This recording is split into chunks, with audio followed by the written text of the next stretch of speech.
Today we're diving into DNS. What is it? How does it work? And why is it important for penetration testers?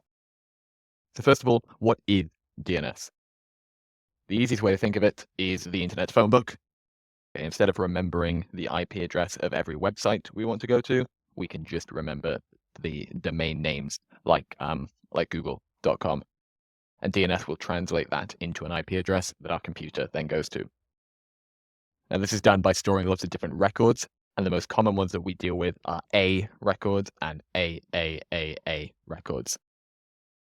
These are used for forward lookups. These are how we translate a domain name into an IP address. When we ask for google.com, DNS will check if there is an A record, that is an IP version 4 address, or an AAAA record, that's an IP version 6 address. So let's have a look at forward lookups and how we can use DNS to our advantage as pen testers.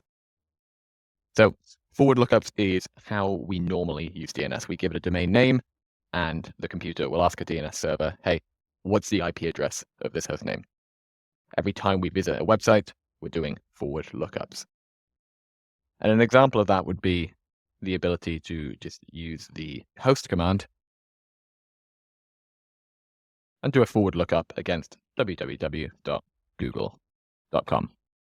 So this gives us an IPv4 and an IPv6 address. Okay, so when we do the forward lookup, we can get multiple IP addresses come back because they are all the addresses associated with the domain www.google.com. Now you may think, why does this matter for a penetration tester? Well, let's say we're investigating a target and we have a list of potential subdomains that they might be using. We can automate lookups to turn around and say, are these valid domains or not? Do they have an IP address? So let's really quickly just show how we can do that. I can create a file called domain. And I'm going to put in here www, backup. I'm going to use Google for my example. So I'm going to use maps, mail, images, and AI is everywhere at the minute. Let's use AI as well. Let's go throw in test as well and demo and a couple that I think will fail. So I'm going to close that down. And then I'm going to automate the forward lookups to see whether or not any of these domains exist. So to do that, I can just type cat domain. I'm going to pipe this to a tool called xargs. I'm going to tell xargs what I want it to do.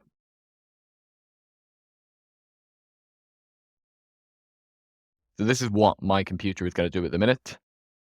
I've completely forgotten to add the domain in there, so I just need to add google.com. So this is what's going to happen. My computer is going to make a series of forward lookup requests. Now, some of you might be wondering why I'm using the command xargs instead of just a standard for do loop. And the reason, ultimately, xargs is a bit faster in my experience. It processes the file for input line by line instead of all at once like a for do loop would. And it tends to handle spaces better in my experience. So you don't run into any weird formatting issues. Also, we can check whether or not our commands are correct by just hitting enter after this. And when we know that we've got the commands correct, I can just pipe this to the shell. And we can see this is going through the process of automating forward lookups. Now we can see there are multiple different IP addresses here. We've got IP addresses on a 142 range. We've got IP addresses on a 172 range. We've got IPv4 and IPv6 addresses. We've got the ability to now turn around and explore these different hosts. We would start in a penetration test, start port scanning and seeing what else they have. But we also have the ability to understand there is no test.google.com or demo.google.com that my DNS server is aware of. So I don't need to try looking for those domains in future. And that's a forward lookup. It gives me IP addresses that I might be interested in when I'm profiling a target or a client. What we can also do is we can use what's called a reverse lookup. Now, what we can also do is a reverse lookup. As the name implies, this is the exact opposite of a forward lookup. So what we're doing is, instead of saying, hey, what's the IP for this domain? We're instead going to ask, what's the domain for this IP? Now the catch is, for this to work, there needs to be a PTR record, a pointer record, and this is the opposite of the A or AAAA record. This is a record in DNS that is mapping the IP address to a domain, and it is not mandatory that anybody have this, so it doesn't work 100% of the time. So let's have a look at an example. Let's keep using Google for our example. Google has its DNS server on 8.8.8.8. And we can see in the output of my forward lookup, I do not have the IP address 8.8.8.8 in my output. And that's for a very simple reason. I have not done a forward lookup for a domain name that resolves to 8.8.8.8. Maybe I don't know the host name. Maybe I don't know the domain name for that IP address. So what I can do is a reverse lookup where I just simply type host 8.8.8.8. And we can see that this IP address has a PTR record, and it goes to dns.google. So we now know the name of this machine. And you might be thinking, why does this matter? During a penetration test, we might have IP address ranges that we're interested in looking at.